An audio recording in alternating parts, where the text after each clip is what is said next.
ಪೂಜಾರಿ ಮುತ್ತಪರೈ ಸಾಧು ಶೆಟ್ಟಿ ನಂತರದಲ್ಲಿ ಇದೀಗ ಕರಾವಳಿಯ ಮತ್ತೊಬ್ಬ ಭೂಗತ ಪಾತಕಿ ರಾಜ್ಯದಲ್ಲಿ ಸದ್ದು ಮಾಡತೊಡಗಿದ್ದಾನೆ. ಹಲವು ಅಪರಾಧ ಪ್ರಕರಣಗಳ ಸಂಬಂಧ ರಾಜ್ಯ ಪೊಲೀಸರು ಹುಡುಕಾಟ ನಡೆಸುತ್ತಿರುವ ಕುಖ್ಯಾತ ಆರೋಪಿ ವಿಕಿ ಶೆಟ್ಟಿ ಹೆಸರಿನಲ್ಲಿ ಉದ್ಯಮಿಗಳಿಗೆ ಬೆದರಿಕೆ ಕರೆ ಬರುತ್ತಿವೆ. ಬೆಂಗಳೂರು ನಗರದ ರಿಯಲ್ ಎಸ್ಟೇಟ್ ಉದ್ಯಮಿ ಜಿಕೆ ಶಂಕರ್ ಅವರಿಗೆ ಇತ್ತೀಚೆಗೆ ವಿಕಿ ಶೆಟ್ಟಿ ಹೆಸರಿನಲ್ಲಿ ಬೆದರಿಕೆ ಕರೆ ಬಂದಿದೆ. ಈ ಸಂಬಂಧ ಅವರು ಬೆಂಗಳೂರು ಸಿಸಿಬಿ ಪೊಲೀಸರಿಗೆ ದೂರು ನೀಡಿದ್ದಾರೆ. ಮಂಗಳೂರು ಮೂಲದ ವಿಕಿ ಶೆಟ್ಟಿ ಜೈಲಿನಲ್ಲಿರುವ ಭೂಗತ ಪಾತಕಿ ರವಿ ಪೂಜಾರಿಯ ಮಾಜಿ ಸಹಚರ. ಈತ ಕೊಲೆ ಯತ್ನ, ಅಪಹರಣ ಸೇರಿದಂತೆ ಹಲವು ಪ್ರಕರಣಗಳಲ್ಲಿ ಬೇಕಾಗಿದ್ದು ವಿದೇಶದಲ್ಲಿ ತಲೆಮರೆಸಿಕೊಂಡಿದ್ದಾನೆ.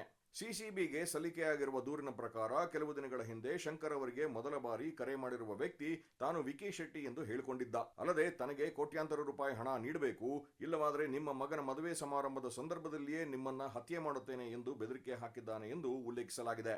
ಆರಂಭದಲ್ಲಿ ಇವು ಯಾರೋ ಕಿಡಿಗೇಡಿಗಳು ಮಾಡಿರುವ ಕರೆಗಳೆಂದು ಭಾವಿಸಿ ನಿರ್ಲಕ್ಷಿಸಲಾಗಿತ್ತು. ಆದರೆ ಪದೇ ಪದೇ ಬೆದರಿಕೆ ಕರೆಗಳು ಬರಲಾರಂಭಿಸಿದಾಗ ಶಂಕರ್ ಅವರು ದೂರು ದಾಖಲಿಸಿದ್ದಾರೆ. ದೂರಿನ ಆಧಾರದ ಮೇಲೆ ಸಿಸಿಬಿ ಪೊಲೀಸರು ಪ್ರಕರಣ ದಾಖಲಿಸಿಕೊಂಡು ತನಿಖೆ ಆರಂಭಿಸಿದ್ದಾರೆ.